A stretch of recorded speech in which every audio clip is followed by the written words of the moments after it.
With the Volkswagen Kombi, beauty really is in the eye of the beholder, or in this case the driver. With the unmistakable sound of its old air-cooled engine, if the Kombi ever had the motoring equivalent of sex appeal in its youth, that allure has faded with old age. Practically made for the streets and beaches of Brazil, beat-up old Kombis are still the modern-day equivalent of the horse and cart here. Engines and chassis that should have been retired years ago, keeping thousands of small businesses afloat. Sem a Kombi não dá para trabalhar. Se acontece alguma coisa com a Kombi, não tem trabalho. Without my Kombi, there's no way I could run my business, says beach vendor Paulo Henrique, as he empties 90 beach chairs, 60 umbrellas, sacks of coconuts and a volleyball net. The Kombi might not be the sleekest thing on Ipanema Beach, but it's very practical. Well, this is quite literally the end of the line. Ever since 1957, here at the Volkswagen plant in São Paulo, more than 1.5 million units have been driven off the end of the line here. Fans all over the world have relied on this functional, basic vehicle. Frank Sawadzic is the production manager here in São Paulo. It was one of the very first cars developed by VW close to 60 years ago. And to introduce here an ABS and an airbag, it would be such a big change in the whole product and in the whole design of it that it would be really very expensive.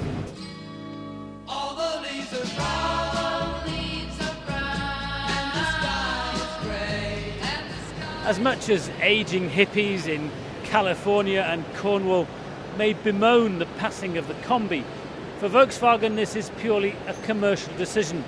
It's no longer worth their while economically to replace the largely manual production process to keep up with modern safety legislation.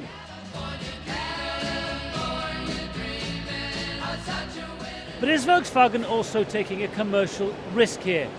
The Kombi has been hugely popular with schools and small businesses, especially here in Brazil. And once these vehicles pass off the production line, the company doesn't really have anything to replace them with. We have people that have met in the Kombi in their youth, and then they got married, and they went to the church in a Kombi. We have a story of a girl that was born in the Kombi.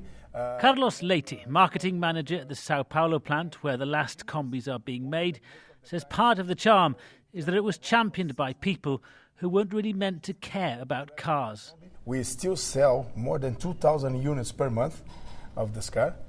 So for us, we are losing an iconic vehicle, an image vehicle for the company. Not to miss an opportunity, the company's built a last edition model. But the music coming out of the cheap radio no longer sounds cool. For a few thousand extra dollars, you get paintwork and trim evoking the 1960s. But however fond those distant memories may be, the Volkswagen Kombi isn't the smoothest car to drive, and it feels like a very basic vehicle. But that was perhaps always part of the attraction.